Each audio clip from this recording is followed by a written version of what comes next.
কি শুনুন। হ্যাঁ বলুন। আপনি একটু সরে দাঁড়ান। আপনি একটু সরে বসুন। আমার অসুবিধে হচ্ছে তাই বললাম। আমার সুবিধে হচ্ছে তাই দাঁড়ালাম। অসভ্য, সভ্য, ন্যাকামো, জ্যাঠামো, ইডিয়েট। ক্লেভার। আপনি কি ভদ্রলোক? আপনি কি ভদ্র মহিলা? আপনার সাথে কথা বলাই আমার ঘাট হয়েছে। আপনার সাথে কথা বলা আমার পুকুর হয়েছে। বাসের মধ্যে সিন ক্রিয়েট করবেন না। আপনি বাসের মধ্যে সিন ওপেন করবেন না।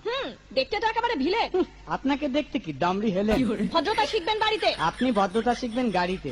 আপনার কোনো কাণ্ডজ্ঞান নেই। আপনার কোনো সাধারণ জ্ঞান নেই। সকালবেলা কি কচু খেয়ে এসেছেন? আপনি কি সকালবেলা খালি পেটে এসেছেন? ঠিক আছে ঠিক আছে। হয়েছে হয়েছে। একটা মেয়ের সঙ্গে ঝগড়া করতে আপনার লজ্জা করে না? একটা ছেলের সাথে কথা বলতে আপনার ভয় করে না? কি আশ্চর্য, কি অপূর্ব। দেখুন ধৈর্যের বাঁধ ভেঙে যাচ্ছে। শুনুন, ধৈর্যের বাঁধ আমার শক্ত হচ্ছে। মুখ সামলে কথা বলবেন। আপনিও কথা ঠিকভাবে বলবেন। আপনি নামুন তো। আপনি উঠুন তো। ঝগড়া করা কি আপনার নেশা? ঝগড়া করা কি আপনার পেশা? এই কন্ডাক্টর, বাসটা বাঁধো, আমি সামনের স্টপেজে নেমে যাব। এই যে ম্যাডাম, নেমে তো যাচ্ছেন, নামটা বলবেন। অসভ্য। এটা